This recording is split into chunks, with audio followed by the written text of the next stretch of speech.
ನಾನು ಮುಸ್ಲಿಮರ ವಿರುದ್ಧ ಒಂದು ಶಬ್ದ ಮಾತಾಡಿಲ್ಲ. ಮುಸ್ಲಿಂ ಸಮಾಜಕ್ಕೆ ಅಪಮಾನ ಅಂತ ಹೇಗೆ ಭಾವಿಸ್ತೀರಿ? ಎದೆ ಸೀಳಿದ್ರೆ 3 ಅಕ್ಷರ ಬರಲ್ಲ. ನಾನು ಪೆಟ್ರೋಲ್ ಟ್ಯಾಂಕರಿಗೆ ಬೆಂಕಿ ಹಾಕಲಿಕ್ಕೆ ಹೋದಂತ ದೆಹಲಿನಲ್ಲಿ ಒಬ್ಬ ಮುಲ್ಲಾನ ಬಗ್ಗೆ ಮಾತಾಡಿದ್ದೀನಿ.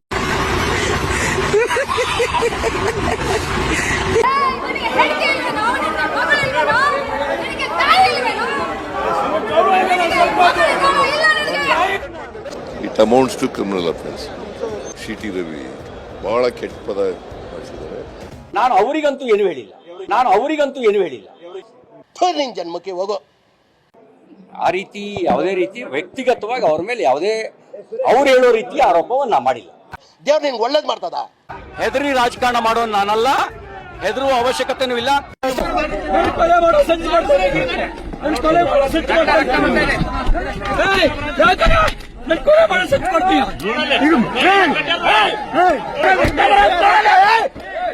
ಖಾನಾಪುರದಿಂದ ಎಲ್ಲ ಸುತ್ಸ್ಕೊಂಡ್ ಬಂದ್ರಿ ನೀವು, ಯಾಕ್ರಿ ಸುತ್ತಿಸ್ತಾ ಇದೀರಿ ನನ್ನನ್ನ? ಕೊಲೆ ಮಾಡಕ್ ಮಾಡಿದ್ರೆ ಎದೆ ಸೀಳಿದ್ರೆ 3 ಅಕ್ಷರ ಬರಲ್ಲ. ಧರ್ಮೇಂದ್ರ ಪ್ರಧಾನ್ ರಾಜೀನಾಮೆ ಕೊಡ್ಬೇಕಂತೆ.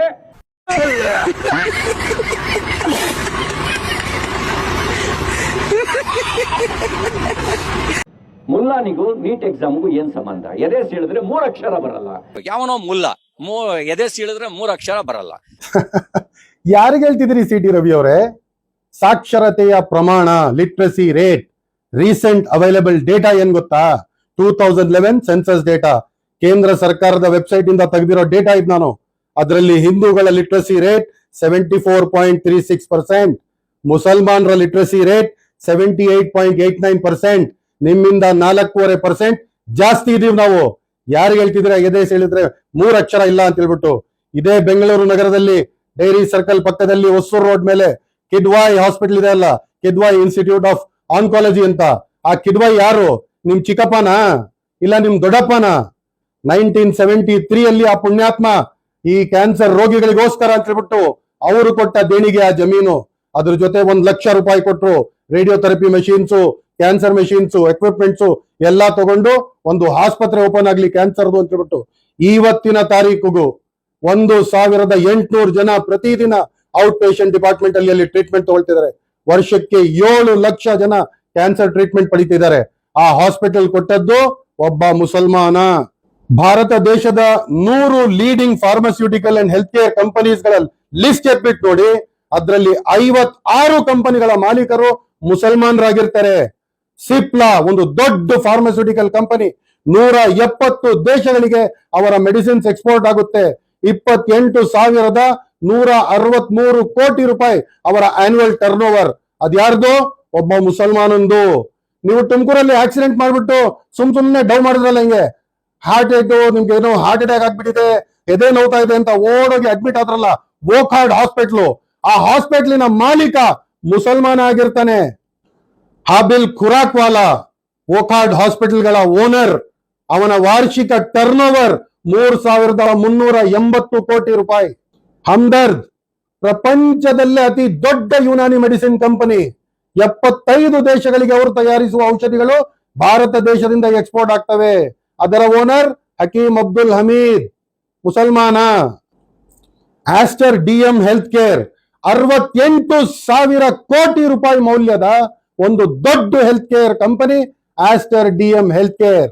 ಅವರ ವಾರ್ಷಿಕ ಟರ್ನ್ ಓವರ್ 4,280 ಕೋಟಿ ರೂಪಾಯಿ. ಅದರ ಓನರ್ ಯಾರು ಅಂತ ಹೇಳಿದ್ರೆ doctor Azad Moopen university, doctor Azad Moopen institute of research, Himalaya wellness, Himalaya drug company ನಮ್ ತುಮಕೂರು ರೋಡ್ ಅಲ್ಲಿ ಇದೆ ಅಲ್ಲ ಹೆಡ್ ಕ್ವಾರ್ಟರ್ಸ್, ಆ ಕಂಪನಿ. ವಾರ್ಷಿಕ ಟರ್ನ್ ಓವರ್ 9,000 ಕೋಟಿ. 106 ದೇಶಗಳಿಗೆ ಇವರು ತಯಾರಿಸುವ ಔಷಧಿಗಳು ಎಕ್ಸ್ಪೋರ್ಟ್ ಆಗ್ತವೆ. ಪ್ರಪಂಚದಲ್ಲಿ 4 ಲಕ್ಷ ಡಾಕ್ಟರ್ಗಳು ಇವರ ಔಷಧಿಗಳನ್ನ ಪ್ರಿಸ್ಕ್ರೈಬ್ ಮಾಡ್ತಾರೆ. ಈ ಕಂಪನಿಯ ಓನರ್ ಡಾಕ್ಟರ್ ಎಂ ಮನಾಲ್, ಒಬ್ಬ ಮುಸಲ್ಮಾನ. ಈ ತರದ ಒಂದು ದೊಡ್ಡ ಲಿಸ್ಟ್ ಇದೆ. ನಾನು ನಿಮ್ ಮುಂದೆ ಇಡ್ತಿರೋದು ಯಾವ್ದು ಅಂತ ಹೇಳಿದ್ರೆ ವಾರ್ಷಿಕ turnover at least minimum 1,000 crore ಇರಬೇಕು. Shahnaz Husain group, Shahnaz Husain herbal beauty products. ಪ್ರಪಂಚದ 138 ದೇಶಗಳಿಗೆ ಇವರ ಪ್ರಾಡಕ್ಟ್ಸ್ ಎಕ್ಸ್ಪೋರ್ಟ್ ಆಗುತ್ತೆ. ಇಡೀ ಪ್ರಪಂಚದಲ್ಲಿ ಇವರದು 1,50,000 ರಿಟೇಲ್ ಸ್ಟೋರ್ಸ್ ಇದೆ. Number 1 liver transplant surgeon, Rela institute of liver transplant Chennai, ಅದರ owner doctor Mohammed Rela 5,000 liver transplant surgeries ಗಳನ್ನ ಮಾಡಿ ಒಂದು ವಿಶ್ವದಲ್ಲೇ ಉನ್ನತ ಹೆಸರನ್ನ ಗಳಿಸಿರುವ ಡಾಕ್ಟರ್ ಮೊಹಮ್ಮದ್ ರೇಲಾ 5 ದಿನದ ಚಿಕ್ಕ ಮಗುವಿನ ಲಿವರ್ ಟ್ರಾನ್ಸ್ಪ್ಲಾಂಟ್ ಮಾಡಿ ಗಿನೆಸ್ ಬುಕ್ ಆಫ್ ವರ್ಲ್ಡ್ ರೆಕಾರ್ಡ್ಸ್ ಅಲ್ಲಿ ತಮ್ಮ ಹೆಸರನ್ನ ದಾಖಲಿಸಿರ್ತಾರೆ. ಇವರನ್ನ ಭಾರತ ಸರ್ಕಾರ ಕರೆದು ಅವಾರ್ಡ್ ಅನ್ನು ಕೊಟ್ಟಿರುತ್ತೆ. ಈ ಡಾಕ್ಟರ್ ಬಂದ್ಬಿಟ್ಟು ಲಿವರ್ ಟ್ರಾನ್ಸ್ಪ್ಲಾಂಟ್ ಸರ್ಜರೀಸ್ ಅಲ್ಲಿ ನಂಬರ್ 1 ಡಾಕ್ಟರ್. ಇದೇ ನಮ್ಮ ವೈಟ್ ಫೀಲ್ಡ್ ಅಲ್ಲಿ ಸಕ್ರಾ ವರ್ಲ್ಡ್ ಹಾಸ್ಪಿಟಲ್ ಇದೆ ಅಲ್ಲ, ಅಲ್ಲಿ doctor Adil Sadiq 12,000 cardiac surgeries ಮತ್ತೆ ವ್ಯಾಸ್ಕ್ಯುಲರ್ ಸರ್ಜರೀಸ್ ಅನ್ನ ಮಾಡಿ ಒಂದು ದೊಡ್ಡ ಹೆಸರನ್ನ ಗಳಿಸಿರ್ತಾರೆ. ಅವರು ಒಬ್ಬ ಮುಸಲ್ಮಾನರು. ಡಾಕ್ಟರ್ ಸಲೀಂ ಅಲಿಗೆ ಭಾರತ ಸರ್ಕಾರ ಪದ್ಮ ವಿಭೂಷಣ್ ಅವಾರ್ಡ್ ಕೊಟ್ಟಿರುತ್ತೆ. ಇವರೆಲ್ಲ ಬರ್ದಿರುವ ಟೆಕ್ಸ್ಟ್ ಬುಕ್ಸ್ ಗಳು ಇವತ್ತಿನ ನಮ್ಮ MBBS ಸಿಲೆಬಸ್ ಅಲ್ಲಿ ಡಾಕ್ಟರ್ಗಳಾಗ್ತಾರಲ್ಲ ಆ ಸ್ಟೂಡೆಂಟ್ಸ್ ಗಳಿಗೆ ಹೇಳ್ಕೊಡ್ತಾರೆ, ಓದಿಸ್ತಾರೆ. ಇವಾಗ ಹೇಳಿ CT ರವಿ ಅವರೇ, ಮುಲ್ಲನಿಗೂ ನೀಟ್ಗೆ ಏನ್ ಸಂಬಂಧ? ಇದು ಕೇವಲ ನಾನು ಡಾಕ್ಟರ್ಸ್ ಬಗ್ಗೆ, ಹಾಸ್ಪಿಟಲ್ ಹೆಲ್ತ್ ಕೇರ್ ಬಗ್ಗೆ, ಫಾರ್ಮಾಸ್ಯೂಟಿಕಲ್ಸ್ ಬಗ್ಗೆ ಮಾತ್ರ ಮಾತಾಡಿರೋದು. ಫಾಲೋ ಮಾಡ್ಕೊಳ್ಳಿ CT ರವಿ ಅವರೇ. ಮುಂದಿನ ವಿಡಿಯೋದಲ್ಲಿ ಉದ್ಯಮಿಗಳ ಬಗ್ಗೆ ಹೇಳ್ತೀನಿ. ಇದೇ ಭಾರತ ಸರ್ಕಾರಕ್ಕೆ ಕೋವಿಡ್ ಅಲ್ಲಿ 2,125 ಕೋಟಿ ಕೋವಿಡ್ ಸಂದರ್ಭದಲ್ಲಿ ದೇಣಿಗೆ ಕೊಟ್ಟದ್ ಯಾರು? ಕೇವಲ 28 ವರ್ಷದ ಹುಡುಗ 1,000 ಕೋಟಿ ರೂಪಾಯಿಯ ಕಾಂಟ್ರಾಕ್ಟ್ ನಾಸಾ ಜೊತೆ ಸೈನ್ ಮಾಡಿ ಇವತ್ತು ನಮ್ಮ ರಾಜ್ಯದ, ನಮ್ಮ ದೇಶದ ಹೆಸರನ್ನ ಅಂತಾರಾಷ್ಟ್ರೀಯ ಮಟ್ಟದಲ್ಲಿ ಸ್ಪೇಸ್ ಟೆಕ್ನಾಲಜಿಯಲ್ಲಿ ಒಂದು ಉನ್ನತ ಸ್ಥಾನಕ್ಕೆ ನಮ್ಮ ದೇಶವನ್ನ, ರಾಜ್ಯವನ್ನ, ಚಿಕ್ಕಮಂಗ್ಳೂರನ್ನ ತಗೊಂಡೋಗಿರೋದನ್ನ ನಿಮ್ ಮುಂದೆ ಇಡ್ತೀನಿ. ಎಚ್ಚರಿಕೆ ಕೊಡ್ತಾ ಇದ್ದೀನಿ CT ರವಿ ಅವರೇ, ಮುಂದಕ್ಕೆ ಮುಸಲ್ಮಾನರ ಬಗ್ಗೆ ಮಾತಾಡುವಾಗ ಹುಷಾರ್, ಇಲ್ಲಾಂದ್ರೆ ನಿಮ್ ಚಡ್ಡಿಯಲ್ಲಿ ತಗೊಂಬಂದು ಕಾಕ್ರೋಚ್ ಬಿಡ್ಬೇಕಾಗುತ್ತೆ. ಎಚ್ಚರಿಕೆ ಕೊಡ್ತಾ ಇದ್ದೀನಿ. ವಿಪ್ರೋ ಕಂಪನಿಯ ಮಾರ್ಕೆಟ್ ಕ್ಯಾಪಿಟಲ್ ಎಷ್ಟು ಗೊತ್ತಾ? 176 ಲಕ್ಷ ಕೋಟಿ. 176 ಲಕ್ಷ ಕೋಟಿ. ಆನ್ಯುವಲ್ ಟರ್ನ್ ಓವರ್ ಎಷ್ಟು ಗೊತ್ತಾ? 92,624 ಕೋಟಿ. ಕನಿಷ್ಠ ಹತ್ರ 1 ಲಕ್ಷ ಕೋಟಿ ರೂಪಾಯಿ ಪ್ರತಿ ತಿಂಗಳ ಟರ್ನ್ ಓವರ್. ಎದೇಶ್ ಹೇಳಿದ್ರೆ 3 ಅಕ್ಷರ ಇಲ್ವಾ? ನೀಟ್ಗೂ ಮುಲ್ಲನಿಗೆ ಏನ್ ಸಂಬಂಧ ಅಂತೀರಾ? ನಿಮ್ದೇ ಕ್ಷೇತ್ರದ 28 ವರ್ಷದ ಒಂದು ಹುಡುಗ ಒಂದು 10 ದಿನದ ಹಿಂದೆ ನಾಸಾ ಜೊತೆ ಒಂದು ಕಾಂಟ್ರಾಕ್ಟ್ ಸೈನ್ ಮಾಡ್ತಾನೆ. 1,000 ಕೋಟಿ ರೂಪಾಯಿಯ ಕಾಂಟ್ರಾಕ್ಟ್. 8ನೇ ತರಗತಿಯವರೆಗೂ ಅವನ ಕೈಯಲ್ಲಿ ಒಂದು ಸ್ಮಾರ್ಟ್ ಫೋನ್ ಇರಲ್ಲ, ಅವನ ಹಳ್ಳಿಯಲ್ಲಿ ಇಂಟರ್ನೆಟ್ ಇರಲ್ಲ. ಆ ಇದ್ರಲ್ಲಿ ಒಂದು ಫಾರ್ಮಸಿ ಅಂಗಡಿ, ಅವ್ರ ತಂದೆದು ಒಂದು ಮೆಡಿಕಲ್ ಸ್ಟೋರ್. ಆ ಮೆಡಿಕಲ್ ಸ್ಟೋರ್ ಇಟ್ಕೊಂಡು ಸಂಪಾದನೆ ಮಾಡಿ ತನ್ನ ಮಗನನ್ನ ಇಷ್ಟು ದೊಡ್ಡ ಮಟ್ಟಕ್ಕೆ ಓದಿಸಿ ಇವತ್ತು ಪ್ರಪಂಚದಲ್ಲೇ ಸ್ಪೇಸ್ ಟೆಕ್ ಕ್ಯಾಪಿಟಲ್ ಅಲ್ಲಿ ಒಂದು ಉನ್ನತ ಹೆಸರನ್ನ ಗಳಿಸಿ ಕರ್ನಾಟಕ ರಾಜ್ಯದ ಚಿಕ್ಕಮಗಳೂರಿನ ಆಲ್ದೂರ್ ಗ್ರಾಮದ ಹುಡುಗ ಇವತ್ತು ಕರ್ನಾಟಕ ರಾಜ್ಯವನ್ನು ಅಂತಾರಾಷ್ಟ್ರೀಯ ಲೆವೆಲ್ ಅಲ್ಲಿ ಯಾವ ಉನ್ನತ ಸ್ಥಾನಕ್ಕೆ ತಗೊಂಡೋಗಿದ್ದಾನೆ ಅನ್ನೋದನ್ನ ನೀವು ಮಾಧ್ಯಮದಲ್ಲಿ ಓದ್ಬೇಕು. ಆಮೇಲೆ ಹೇಳ್ಬೇಕ್ರಿ, ಇದು ಹೃದಯ ಸೀಳಿದ್ರೆ ಅದೇನೋ ಎದೆ ಸೀಳಿದ್ರೆ 3 ಅಕ್ಷರ ಇಲ್ಲ ಅನ್ನೋದನ್ನ ಆಮೇಲೆ ಹೇಳ್ಬೇಕು ನೀವು. Inshorts co founder Azhar Iqbal, ShareChat Mohalla tech founder Farid Ahsan, Toppr Zeeshan Hayat, Pixxel Awais Ahmed, E2E networks Mohammed Imran, ಇವರೆಲ್ಲ ಟೆಕ್ ಸ್ಟಾರ್ಟ್ಅಪ್ಸ್ ಇಂದ ಬೆಳೆದು ಇವತ್ತು ಎಷ್ಟು ಜನರಿಗೆ ಅವರು ಉದ್ಯೋಗವನ್ನ ಕೊಡ್ತಿದ್ದಾರೆ ಅನ್ನೋದನ್ನ ಒಂದ್ ಸ್ವಲ್ಪ ಓದ್ಬಿಟ್ಟು ಆಮೇಲೆ ಬಂದು ಹೇಳ್ಬೇಕು ನೀವು ಎದೆ ಸೀಳಿದ್ರೆ 3 ಅಕ್ಷರ ಇಲ್ಲ. ನಾನ್ ನಿಮ್ ಮುಂದೆ ಸ್ಟ್ಯಾಟ್ ಸಿಕ್ಕಿದ್ದೀನಲ್ಲ, 2011 ಸೆನ್ಸಸ್ ಪ್ರಕಾರ ಮುಸಲ್ಮಾನರು 4.5% ಲಿಟ್ರಸಿ ರೇಟ್ ಅಲ್ಲಿ ಹಿಂದೂಗಳಿಗಿಂತ ಜಾಸ್ತಿ ಇದ್ದಾರೆ.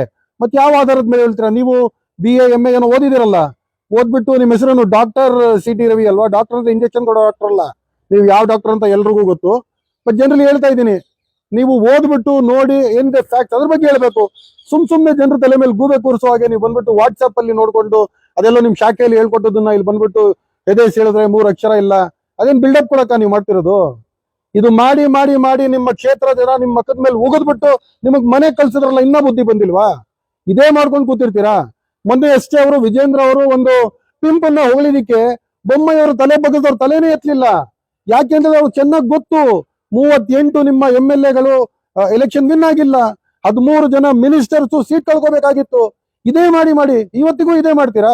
ನಿಮ್ ಕ್ವಾಲಿಫಿಕೇಶನ್ ಹಿಂದೂ ಮುಸ್ಲಿಂ ಮಾಡಬೇಕು, ಮಂದಿರ್ ಮಸ್ಜಿದ್, ಹಿಂದೂಸ್ತಾನ್ ಪಾಕಿಸ್ತಾನ್, ಹಿಂದೂ ಮುಸಲ್ಮಾನ್, ಇದು ಬಿಟ್ಟು ಏನು ಮಾತಾಡಕ್ಕೆ ಆಗಲ್ವಾ ನಿಮ್ಗೆ?